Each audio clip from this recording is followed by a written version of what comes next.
My guest tonight is the former press secretary for President Biden, former communications director for President Obama, and current host of Inside with Jen Psaki on MSNBC. She's just written her first book, Say More. Please welcome back to The Late Show, Jen Psaki.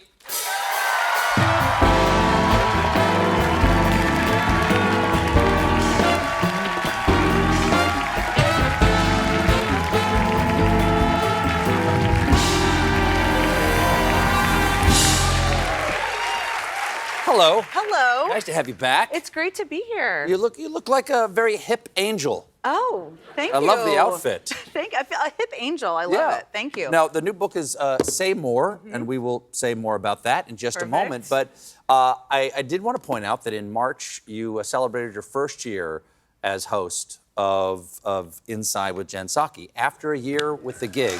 Thank you. Thank you.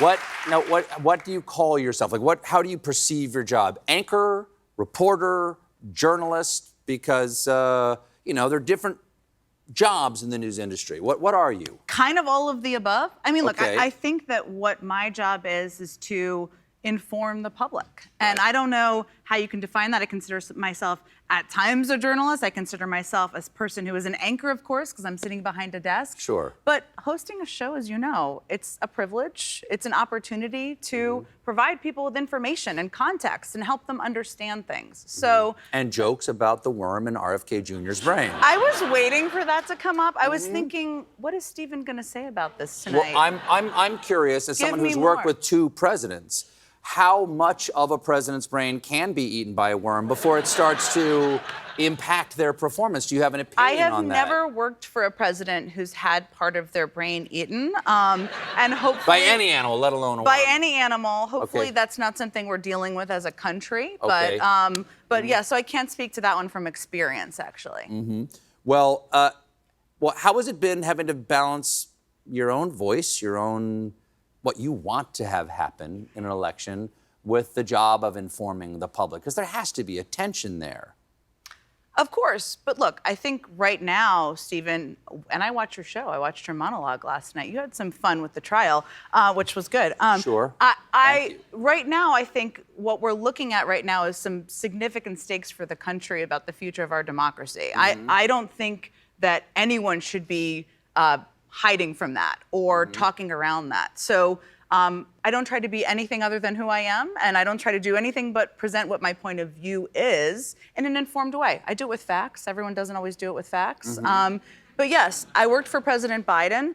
I think bringing to the show and to the country my experience of how he thinks about things, what he cares about, what he doesn't care about, is actually informing them. I'm sure it is informing people. I watch your show, Evie and I enjoy it.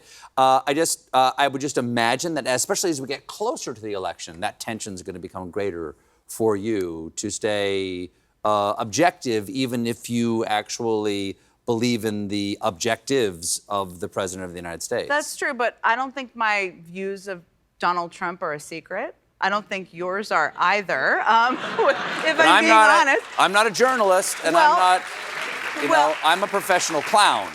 Yeah, I think you're way more than that. You're informing the public.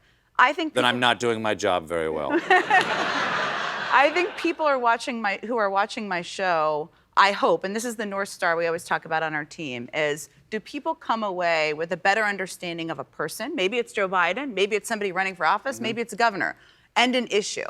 Or an issue. So is there an issue that is being misconstrued out there that I can help explain?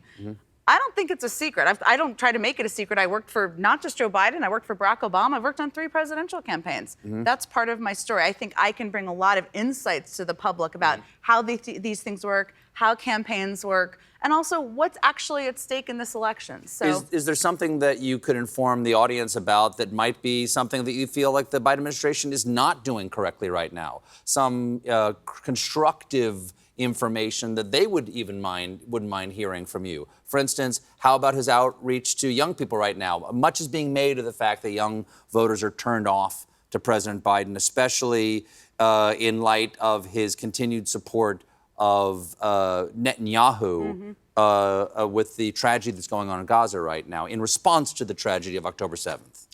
Well, I would say, obviously, I haven't been in there in 2 years, but I've worked in diplomacy. I worked for the former Secretary of State.